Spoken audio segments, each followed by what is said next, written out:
Hey guys, Pitmaster here. I get asked this question a lot, so I'm going to give it a shot.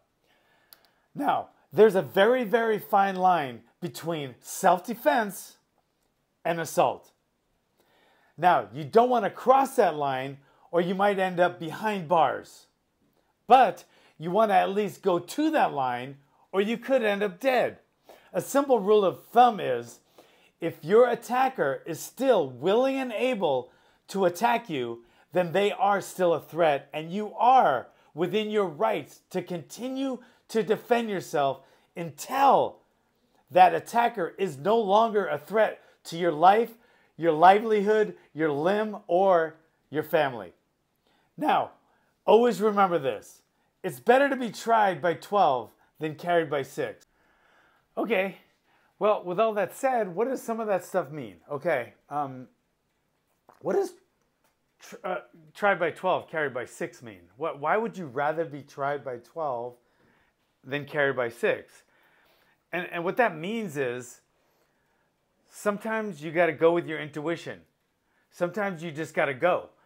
You don't know. Somebody's standing in front of you, they're reaching in their pocket like they're going to pull out a gun, and you don't know. Are you going to wait to find out that they're not if they are? Or is it sometimes better to react and now they don't have a gun? That would be terrible. I mean, it would be absolutely terrible. But what would be worse? You're telling someone, okay, keep your hands out of your pocket. I want to see your hands. And they start pulling out their hands like they have a gun, and you have your gun and you shoot them. That's terrible that you shot them. But it's better than if they shot you. So, I mean, I know that's a weird one, and it's, you got to wrap your head around that. Like, tried by 12, in other words, go to court, or carried by 6, in other words, die. And that's not an everyday thing. It doesn't happen all the time. But it does have to be in the back of your mind. Okay?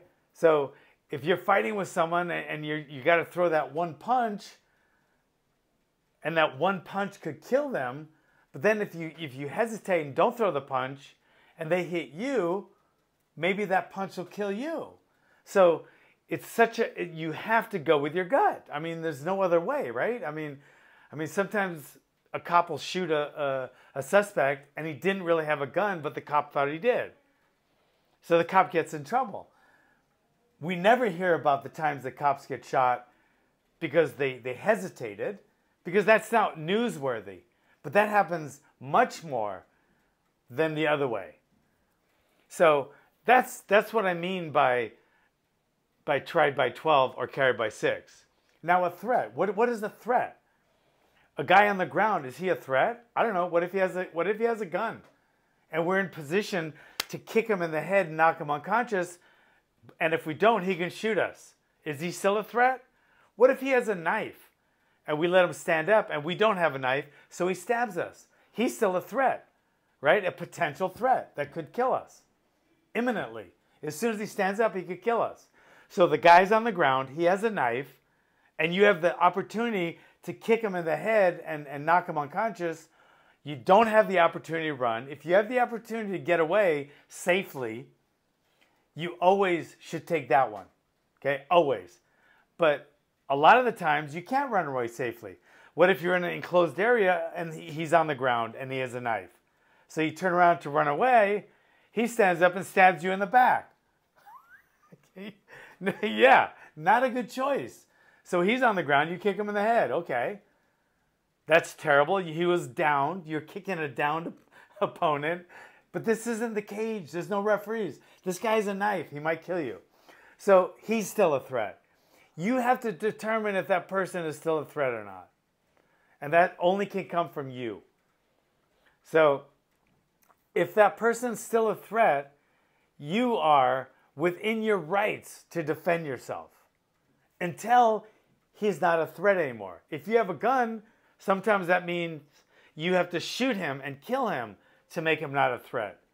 Sometimes it means step through a door and lock it, and then he's not an imminent threat.